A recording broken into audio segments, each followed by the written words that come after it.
To some, these are just willow trees, but to those in the know, they are any amount of first-class cricket bats. When they reach a 15-inch diameter, they're ready for felling, provided the lowest branch is 7 foot 6 inches above the ground. These trees are growing on the sewage farm belonging to the village of Street in Somerset. They are a special variety of willow, used exclusively in the making of cricket bats. The sale of all this timber has brought the council a sum equivalent to a 1 and 6penny rate. Under the system of crop rotation employed, each tree takes about 15 years to reach maturity. The cricket bat manufacturers themselves fell the trees as they are required. Then they chop the wood into rolls 28 inches long, and next split the rolls into clefts, as they're called. The bark is stripped from the clefts, and they are stored for a minimum of 18 months in airy piles to season them. After this first seasoning, they are cut into the rough shape of blades, and then given a further 12 months in drying sheds.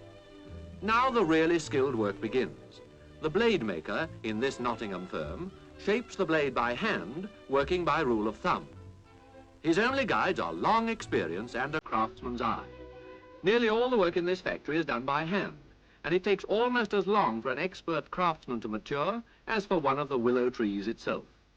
Most of the employees in this factory enter as apprentices at 14 and leave when they reach retiring age. Some have 50 years unbroken service to their credit.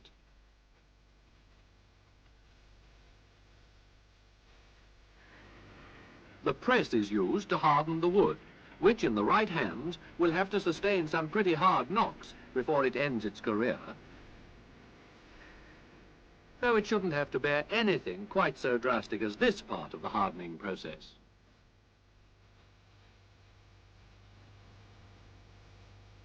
The handles are made from Sarawaka rattan, a cane which comes from Malaya and the Dutch East Indies. Bundles are sawn to the right length, and then strips of the cane are glued together in bunches of 3 or 4. 3 of these bunches are placed together with pieces of rubber to make the springs of the bat, glued in between them. They are tied together with pieces of rope, and the handle begins to take shape. The rope is merely a safeguard until the glue sets.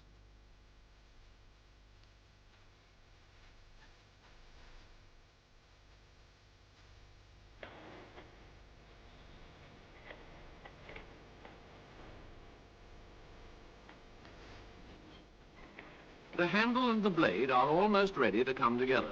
And once again, the craftsman trusts his eye alone to cut the V to precisely the right size for a perfect fit of the all-important splice.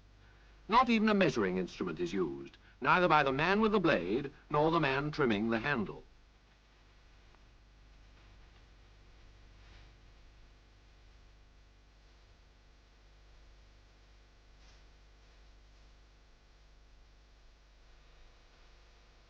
Yes, it's a perfect fit. It nearly always is. And in a short while, they will have something very like a cricket bat to pass on to the next section for finishing. For the last time, the handle and the blade are separated. Glue is added to both before they are joined together in a partnership for life.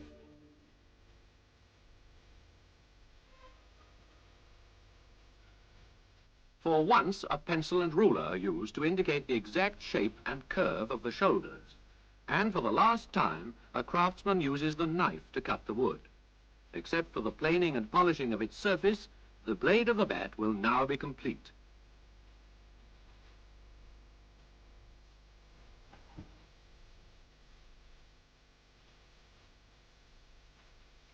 That tiny hole at the base of the blade is now explained. It is there to hold the bat in the lathe while the blade is rotated for the winding of the twine which binds the handle. After testing for balance and feel, the finished bat is at last fit to bear its maker's name.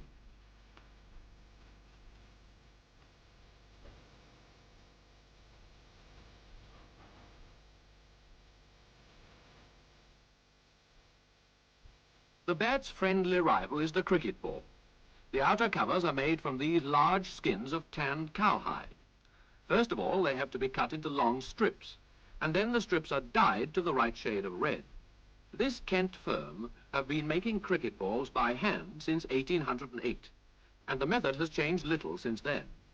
The strips are left in the dyeing tubs for a fortnight before they are taken out to dry, so that the colour will have soaked right into the skin. The strips are 4 inches wide and are cut into quarters rather like a quartered orange peel. The pieces are then carefully matched for size, colour and shape into sets of 4. The 4 quarters are next sewn together to make 2 halves, but sewn in a special way so that the worker only penetrates half the skin with his needle. These stitches will not show on the outside of the finished ball. The workman now starts shaping the 2 halves by a method which ends in a process called cupping. Each half is placed under a press and pressed into a half-round mould of the exact size of the inside part of the ball which these 2 cups will have to cover. Meanwhile, in another part of the factory, workmen are preparing the central part of the ball, which is known as the quilt. The cube for the core is made of cork imported from Spain or Portugal, and around it is wrapped yards and yards of worsted spun, with tiny pieces of cork mixed in with it.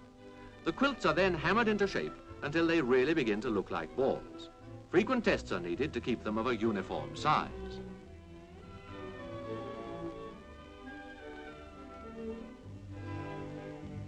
The weight is already a matter of supreme importance. The finished balls will weigh 5 3/4 ounces. The quilt is fitted into the cup and the 2 halves are now ready for the outside stitching. The ball is placed in a vise and the first line of stitching put in. They use a lock stitch so that if the ball is damaged in play, the thread cannot work loose. All the balls made in this factory are for use in first-class cricket at home or overseas. The firm do a big export business. After further shaping, the 2nd and 3rd line of stitching is added, and the seam, so dear to spin bowlers, is complete. Traditional methods are still considered best, and the oil lamp warms the leather before hand polishing begins. The last tests are made, 5 3/4 ounces weight, and a circumference of not less than 8 13/16, not more than 9 inches.